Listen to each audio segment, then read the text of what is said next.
All right, sound check, everybody good? Yep. All right. 1 minute. Morning. Morning. How's it going? How are you? Doing well. Good now? All right, 1 minute. All right.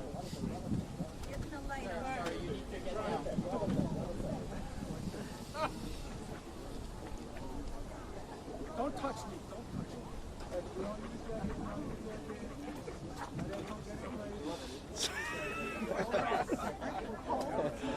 No. We have to name this official Zohran. I've got a thermal on. I worry about this guy. No jacket. Can I give him my coat? He's been shivering out here. Everybody knows where I live. There you go, man. Stay warm, puppy.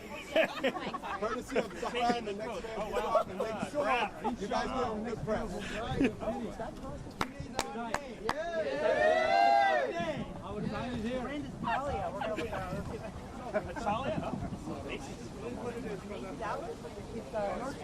All right, are we ready, everyone?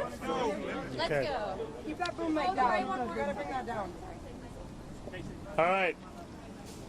We're doing a final. This is your final opportunity before we begin. Good morning, everyone. Good morning. Today is Election Day.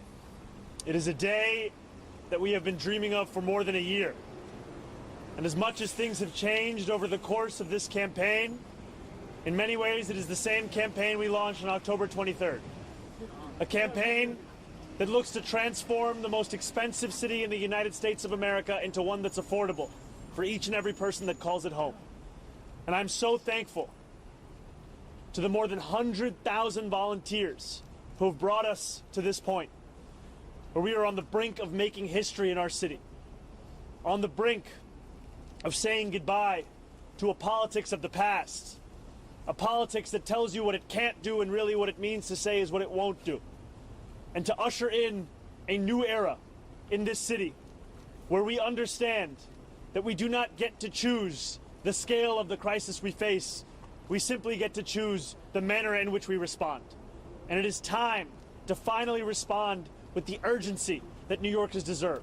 An urgency that reckons with these same New Yorkers having had to face rent hike after rent hike, year after year. These same New Yorkers having to wait for buses that never come. These same New Yorkers that have to move out of this city when they want to raise a family.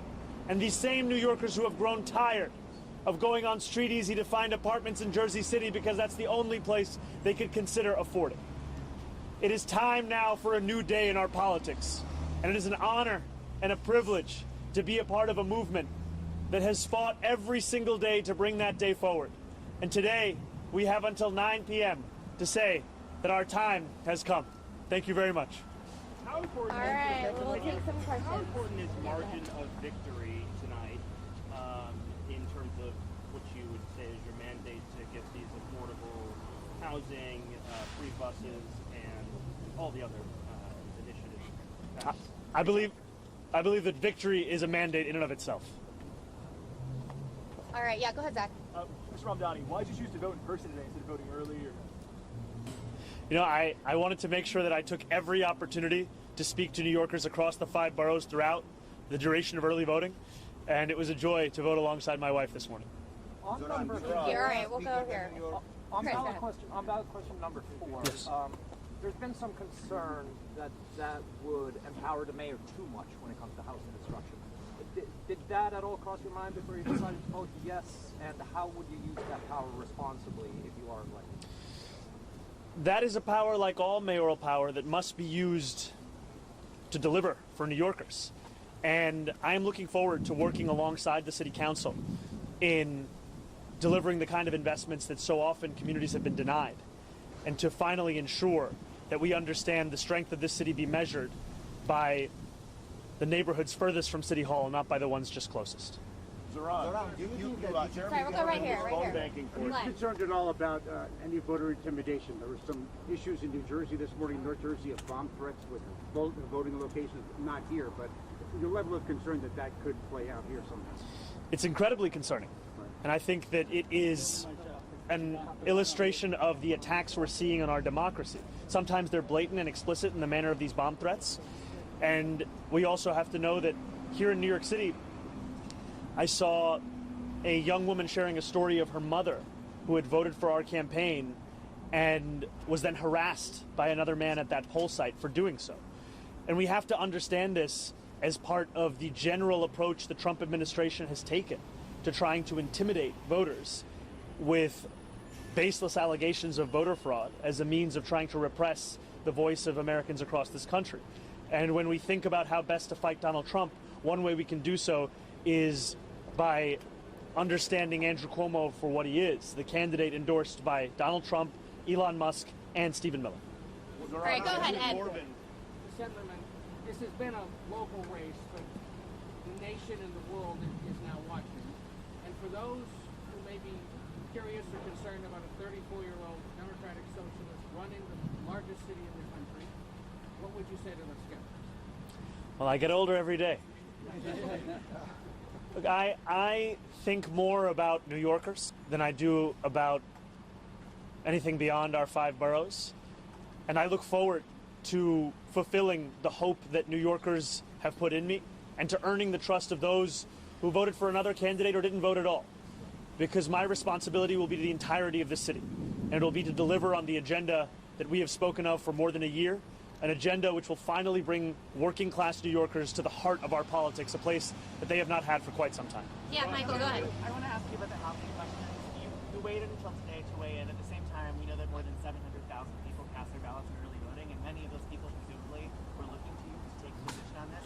Can you explain what took you so long to come to a decision and how your thinking evolved to get to a place where you took a position?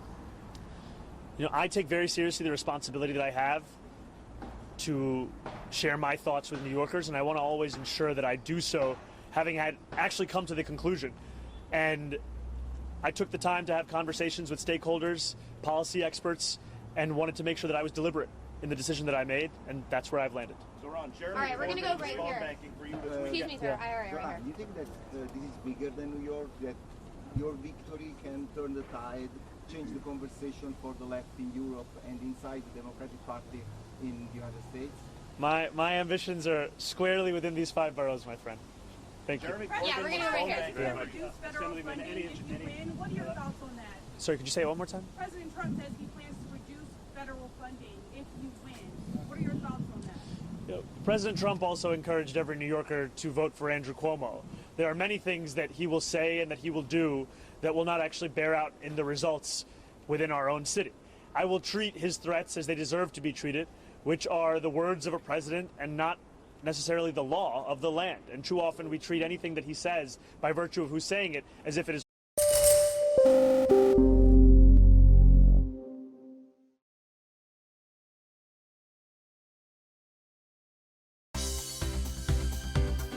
For more news and updates, all you need to do is follow CNBC TV 18 on all of our digital platforms.